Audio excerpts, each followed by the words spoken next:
बड़े ही धमाकेदार होने वाली है, इसलिए इस वीडियो को एंड तक जरूर देखिएगा।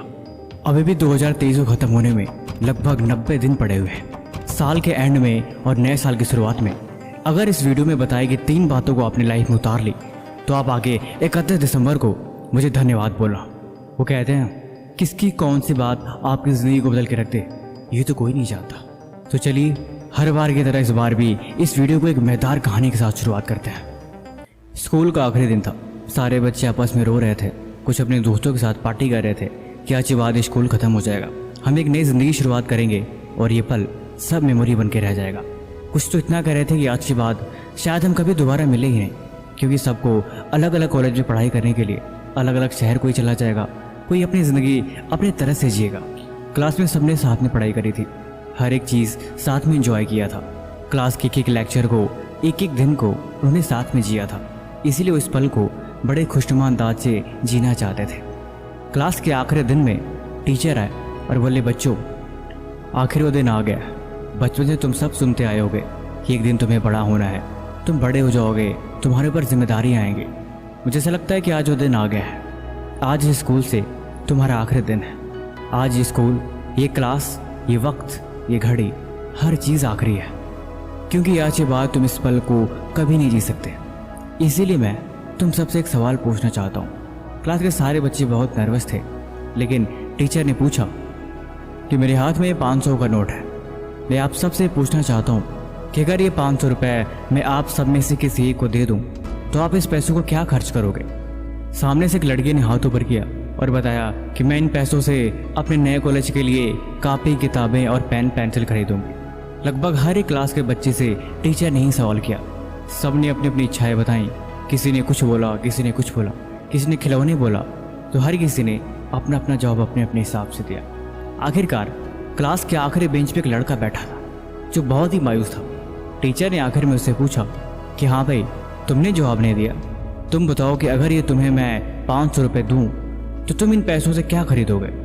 उसने बोला कि सर, दरअसल अगर ये पैसे मुझे मिल जाएं तो मैं अपनी माँ के लिए चश्मा खरीदूंगा। टीचर थोड़ा सहम गए, लेकिन बोले, मैं तुम्हें अपने लिए पूछ रहा हूँ, माँ के लिए चश्मा तो तुम्हारे पिताजी भी खरीद सकते हैं, कोई भी चश्मा खरीद सकता है। इसीलिए तुम मुझे सिर्फ इतना जवाब दो कि इन पैसों का तुम अपने लिए क्या खरीदोगे?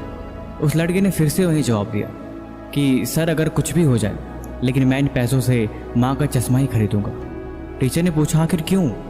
उसने जवाब दिया कि दरअसल मेरे पिताजी नहीं है, हम और हमारी माँ दोनों अकेले रहते हैं, इसीलिए उनका कोई नहीं है और मुझे हर हाल में चश्मा खरीदने के अलावा कोई और ऑप्शन नहीं है, क्योंकि उनकी आंखें बड़ी कमज़ोर हैं, जिसकी वजह से ना तो मुझे पढ़ा पाती है और ना ही वो सही से खाना बना पाती है, और उसके पास पैसे भी नहीं है, इसीलिए उसका चश्मा खरीदना बहुत ज़रूरी है। मैं कोशिश करता हूँ कि मैं दिन रात मेहनत करके थोड़े पैसे इकट्ठा करके उसकी आँख बनवा सकूँ। इतना सुनते ही टीचर की आंखों में आंसू आ गए। उसने उस लड़की को अपने पास बुलाया और बोला, ठीक है, तुम ये 500 रुपये का नोट लेके जाओ, लेकिन ये तुम्हें ऐसे गिफ्ट में नहीं दे रहा हूँ, ये पैसे तुम्हारे मेरे ऊपर उधार हैं। तुम इन पैसों को तब मुझे लौटाना जब तुम कामयाब बन जाना, जब तुम्हारे पास इससे ज़्यादा पैसे हों तब तुम्हें मुझे पैसे ज़रूर लौटा के देना, लेकिन मैं तुम्हें दे रहा हूँ, तुम मुझसे वादा करो कि तुम मुझे कामयाब होकर दिखाओगे और तुम अपनी हर एक ख्वाहिश पूरी करके दिखाओगे। धीरे धीरे वक्त गुजरता गया, 5-10 साल बीत गए। आखिरकार वो मास्टर जी बहुत बूढ़े हो चले थे, अब उनकी आंखों से खुद उन्हें दिखाई नहीं देता था, लेकिन फिर भी वो उसी स्कूल में पढ़ाते थे। एक समय वो अपनी क्लास में पढ़ा रहे थे, तब तो स्कूल के बाहर 3-4 गाड़ियाँ जिनके ऊपर लाल बत्ती लगी थी जोर शोर के साथ स्कूल के अंदर प्रवेश की। सारे बच्चे डर गए कि शायद कोई अधिकारी जांच पड़ताल के लिए स्कूल में आया है। तब तक वो गाड़ी रुकी और उस गाड़ी से एक इंसान उतरा। उसने मास्टर जी की क्लास के बारे में पूछा और मास्टर जी के पास जाके उनके पैर को छुआ। मास्टर जी ने उसे पहचाना नहीं और वो बोले, साहब आप कौन हैं और आप मेरे पैर क्यों छू रहे हैं? उसने जवाब दिया कि आप मुझे साहब मत कहिए, मैं तो आपका कर्जदार हूँ और मैं अपने कर्ज को अदा करने ही आज आपके पास आया।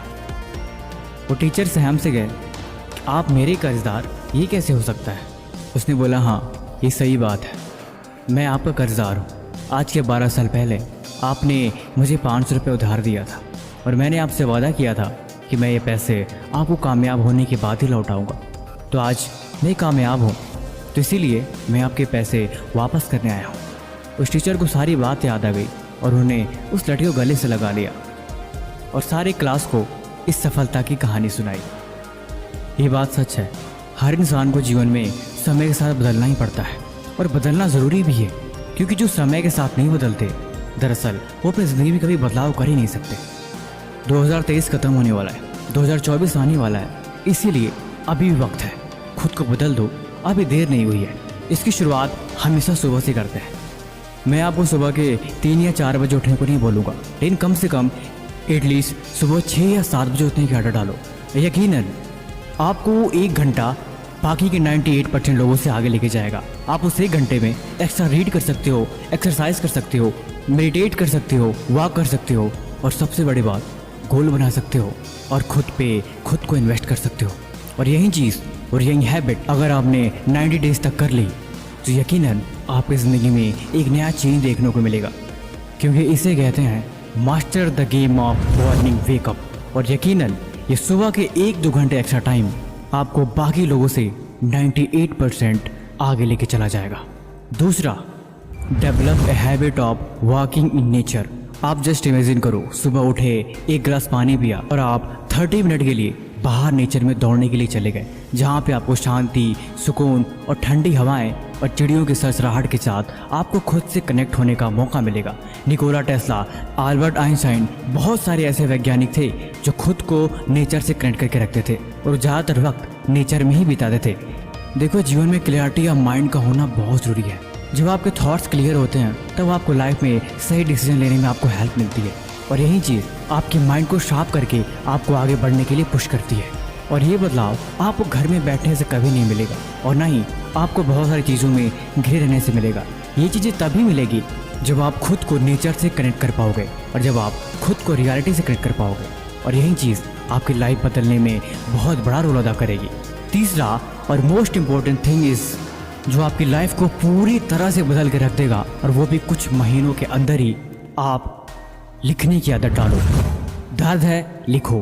कहीं आगे बढ़ना है, लिखो। लाइफ में प्रॉब्लम है, परेशानियां हैं, कुछ भी क्लियर नहीं है, या फिर आप परेशान ही खुद क्यों ना हो, ब्रेकअप का दर्द है, लिखो। क्योंकि जब आप लिखते हो तो एक्चुअल में वो आपके इमोशंस होते हैं, वो आपके थॉट्स होते हैं जो आप लाइफ में करना चाहते हो, या फिर वो चीज़ें कहीं ना कहीं आपको परेशान करती हैं। जब आप लिखते हो तो आप अपने सर से तो बोझ हटाते हो, साथ ही साथ आपको क्लियरिटी मिलती है, और वही चीज़ लाइफ के लिए बेस्ट है। कहते हैं सक्सेस का एक फार्मूला है कि कोई भी आपका ड्रीम है, कोई भी आपका एम है जिसको आप पाना चाहते हो या फिर जिसे आप पूरा करना चाहते हो, आप कम से कम डेली उसके बारे में 2 पेज लिखने की कोशिश करो। जब आप लिखने की कोशिश करोगे तो आप स्टार्टिंग में तो कुछ लाइन्स, कुछ वर्ड्स लिख पाओगे, लेकिन जहाँ आधा पेज भरेगा उसके बाद आपका दिमाग पूरी तरह ब्लैंक हो जाएगा। आपके पास कोई थॉट्स नहीं होंगे कि आप एक वर्ड भी लिख सको। ऐसा करके देखना, अगर आप 2 पेज सक्सेसफुली लिख लेते हो तो आप समझ जाना कि यकीनन वो आपका एम, वो आपका टारगेट, वो आपका गोल बहुत ही सॉलिड है। तो चलो शुरुआत आज से ही करो। बाकी मुझे दिसंबर के एंड में बताना कि आपको ऐसा करके आपकी लाइफ में क्या क्या चेंजेस आए और आपको कितनी डिफिकल्टी हुई इसे पूरा करने में। भाई किसी भी तरह का सवाल है तो भी कमेंट बॉक्स में लिखो, या फिर कुछ पूछना है तो वो भी लिख सकते हो। तब तक मिलते हैं हम आपसे एक और नई मज़ेदार फ्रेश वीडियो के साथ अगले दिन। धन्यवाद।